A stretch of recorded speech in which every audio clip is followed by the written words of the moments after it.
नमस्कार साथियों, स्वागत है आप सभी का। जैसा कि आप सभी ने हाल ही में बंगाल के रिजल्ट आते देखे विधानसभा के अंदर, जिस तरह भाजपा बहुमत में आई, पश्चिम बंगाल की चर्चा इलेक्शन के बाद भी जारी है।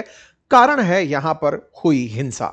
साथियों, पश्चिम बंगाल में भाजपा एक ऐतिहासिक बहुमत के साथ सत्ता में आई है। इस ऐतिहासिक बहुमत का कार्यकर्ताओं में जोश है, उत्साह है। बकायदा पार्टी जब से स्थापित हुई है तब से लेके अब तक पहली बार बंगाल में खाता खोली है। कार्यकर्ताओं का उत्साह देखते ही बन रहा है, लेकिन इसी बीच में वायलेंस ने जगह ली है। वायलेंस इस समय इंटरनेशनल खबर है टीएमसी के खिलाफ और भाजपा के खिलाफ वायलेंस की। खबर को हेडलाइन इस तरह से मिली है, कल तक के आंकड़ों के अनुसार 4 लोग मारे जा चुके हैं पोस्ट इलेक्शन वायलेंस के अंदर भारत के पश्चिम बंगाल में। यह इंटरनेशनल खबर है, यानी कि कुल मिलाकर के भारत के पश्चिम बंगाल में हिंसा हो रही है। यह विश्व का विषय बना हुआ है, मीडिया का विषय बना हुआ है। तो आप और हम भी चर्चा कर ही लें कि पोस्ट वायलेंस कैसे हो रहा है, पोस्ट इलेक्शन वायलेंस कैसे हो रहा है। और सबसे बड़ा सवाल, जब सरकार ने यह आश्वस्त किया था कि 2 लाख से अधिक अर्धसैनिक बल तैनात हैं और वो इलेक्शन हो जाने के बाद भी तैनात रहेंगे, तो उनकी प्रेजेंस में वायलेंस कैसे हुई? इस वायलेंस को करने वाले लोग कौन थे? आरोप दोनों पक्षों पर हैं। दोनों के बारे में ही आज के सेशन में मैं आपको अपडेट दे रहा हूं। क्या वे अहेड है, उसकी चर्चा भी आपके सामने की जाएगी। हेडलाइंस हैं और हेडलाइंस में सबसे बड़ी चर्चा इस बात की, शुभेंदु अधिकारी जिन्होंने ममता बनर्जी को हराया, उनके निजी सहायक की हत्या हो जाना, भाजपा के नेता के सहायक की हत्या हो जाना, यह अपने आप में एक बड़ा विषय बनकर के चर्चा का बन रहा है। आइए, इस विषय पर हमने पहले भी चर्चा की थी हमारे एक पैनल डिस्कशन में, that is India that is Bharat. अब हम उसी चर्चा को, जिसमें कि हमने कहा था कि बंगाल का क्या होगा, चर्चाएं थी, अब उसी चर्चा को आगे बढ़ाते हैं। आइए हिंसा के बारे में जानकारी देते हैं। चर्चा है कि सोमवार को चुनावी नतीजे आए, बीजेपी को बहुमत मिला। इन्होंने आराम से अपने बहुमत को सेलिब्रेट जिस तरह दिल्ली में किया, पार्टी कार्यकर्ताओं ने बंगाल में विजयी जुलूस निकाले। और उसके बाद में जो घटनाएं घटी वो कुछ इस तरह हैं कि आसनसोल इलाके में पार्टी के एक दफ्तर में आग लगा दी गई। वहां अन्य इलाकों में भी ऐसी खबरें आई, कुछ जगहों पर तृणमूल कांग्रेस के दफ्तर में लगे झंडे हटाकर बीजेपी के झंडे फहराने और उन्हें गेरुआ रंग में रंगने की फोटो निकलकर आई। कुछ इस तरह की तस्वीरें जिसमें बीजेपी के कार्यकर्ताओं पर टीएमसी का आरोप है कि उन्होंने हमारे पोस्टर्स हटाए, हमारे दफ्तरों पर कब्जा किया। कुछ इस तरह के वीडियोस टीएमसी ऑफिस फाल्ता के डायमंड हार्बर से बाहर निकलकर आए, जिसमें टीएमसी के ऑफिस में तोड़फोड़ करते हुए कार्यकर्ता भाजपा के दिखाई दे रहे हैं। ये विजयी जुलूस के बाद के परिणाम है। टाइम्स नेटवर्क पर यह चर्चित वीडियो रहा है। ऐसे ही टीएमसी ऑफिस जो बाली के अंदर हावड़ा में है, उसके ऑफिस की तस्वीरें बाहर निकल कर आई। ऐसे ही जलपाईगुड़ी वार्ड 14 के अंदर बाहर निकल करके आई, जहां पर टीएमसी के दफ्तर में तोड़फोड़ की बातें हुई। ऐसे ही आसनसोल के अंदर जो टीएमसी का ऑफिस है, उसमें 4 मई को ही इस तरह की तोड़फोड़ की तस्वीरें बाहर निकल कर आई। टीएमसी ने बकायदा अपने कार्यकर्ताओं पर हुई वायलेंस की तस्वीरें पोस्ट की।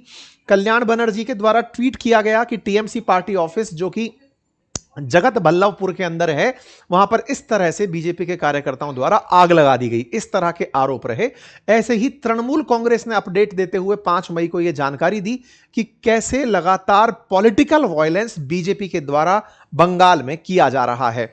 जीतने के बाद में बीजेपी कार्यकर्ताओं के द्वारा टीएमसी के दफ्तरों पर, ऑफिसेज पर जो हमले हो रहे हैं, इस तरह के जो झंडे लगाए जा रहे हैं, तोड़फोड़ की जा रही है, वो इस समय बंगाल के अंदर टीएमसी की तरफ से उठाया सबसे बड़ा मुद्दा है।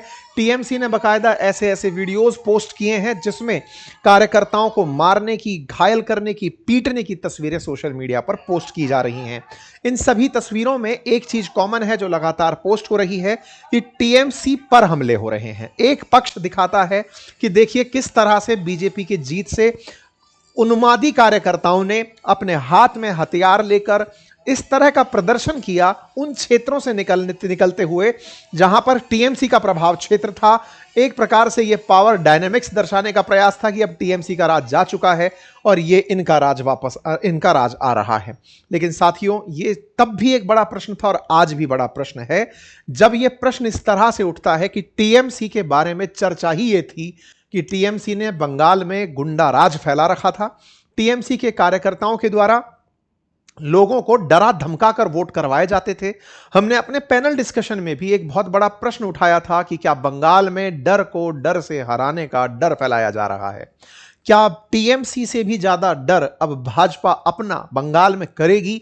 यह प्रश्न इन लगातार वीडियोस को देखने के बाद उठता है। लेकिन इस वीडियो के आधे अंश के बाद जो दूसरा अंश है उसमें बीजेपी के एक नेता शुवेंदु अधिकारी, जो कि संभावित है कि मुख्यमंत्री बने, लेकिन भाजपा अपने मुख्यमंत्री इतनी जल्दी प्रिडिक्ट नहीं होने देती, लेकिन सबसे ज्यादा चर्चित नाम शुवेंदु अधिकारी का, जिन्होंने ममता बनर्जी को लगातार 2 बार हरा दिया है, उनके निजी सहायक की 4 बुलेट्स से यानी कि 4 गोली मारकर हत्या कर दी गई। बड़ी खबर बनी। इनके पीए हैं चंद्रनाथ रथ, उनकी बुधवार रात 10:30 बजे हत्या कर दी गई। शुवेंदु अधिकारी जो भाजपा में इतने पावरफुल पोजीशन पर हैं, जिनके बारे में मुख्यमंत्री बनने की घोषणाएं और मतलब चर्चाएं चल रही हैं, उनके निजी पीए को इस तरह से मार दिया जाना अपने आप में एक बड़ा प्रश्न खड़ा करता है। और जब यह प्रश्न बड़ा होता है तो चर्चा दोहरी बनती है कि जिस तरह की वायलेंस टीएमसी अपने सोशल मीडिया पर डाल रही है, उससे भी कहीं अधिक वायलेंस टीएमसी आज भी कर रही है जब वो सत्ता में नहीं है। टीएमसी के कार्यकर्ताओं द्वारा उन लोगों को पीटा और प्रताड़ित किया जा रहा है जिनकी वजह से टीएमसी हारी। तो ऐसे में फिर से वहीं पर आकर सवाल खड़ा होता है कि अर्धसैनिक बल और सुरक्षा बल और पुलिस आफ्टर ऑल कर क्या रही है? क्या चुनाव आयोग, जो लोगों को पहले कह चुका था कि किसी प्रकार की हिंसा नहीं होगी, इवन पोस्ट पोल हिंसा ही बंगाल का सबसे बड़ा डर था, कि क्या वो डर अभी भी व्याप्त है? और ऐसे समय में जब कोई नेता चुनाव जीतकर सत्ता की तरफ बढ़ रहा हो, उसके सहायक का मार दिया जाना, ये दोनों ही तरफ की डरावनी तस्वीर दिखाता है। इस पर टीएमसी का कहना है कि इस मसले की, यानी कि जो अभी इनके रथ नाम से, चंद्रनाथ रथ नाम से जो पीए मारे गए हैं, इनकी तो हत्या की सीबीआई जांच होनी चाहिए। टीएमसी ने इसकी मांग की है।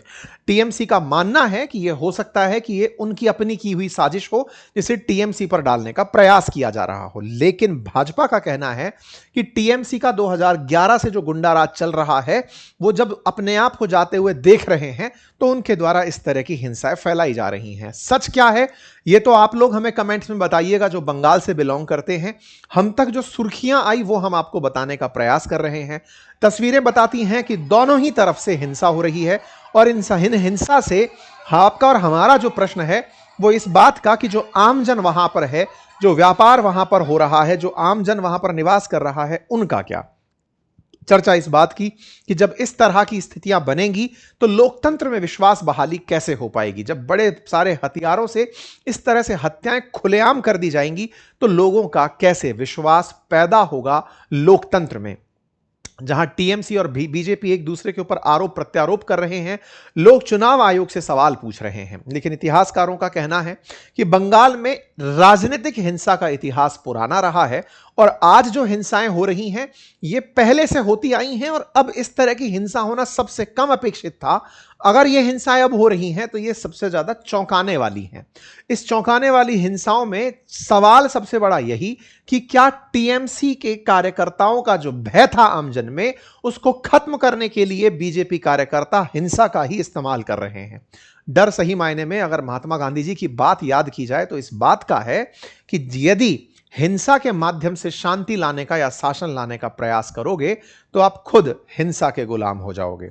प्रश्न वहीं खड़ा है, यह हिंसा कितनी व्यापक और यथार्थ हो सकती है, इसकी कल्पना किया जाना आवश्यक है।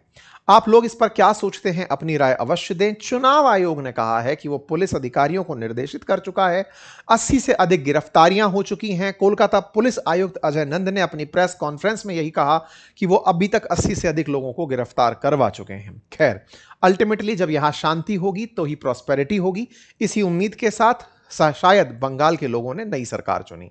बाकी बने रहिए चैनल पर, नए हैं तो सब्सक्राइब कर लीजिए। और हां, आप लोगों के लिए एक और बढ़िया पैनल डिस्कशन आज हमने किया है, जिसके अंदर गल्फ कंट्रीज पर जो हमले हो रहे हैं, हाल ही में जो फुजरा पर हमला हुआ, उसके बाद बड़ा सवाल ये कि ये जीसीसी कंट्रीज चुप क्यों हैं, इनकी असल वजह क्या है, उस पर आज का पैनल डिस्कशन है, जिसमें एक पूर्व राजदूत और एक सेना के जनरल रिटायर्ड जो हैं, उनको आपके साथ पैनल डिस्कशन में मैं लेकर आया हूं।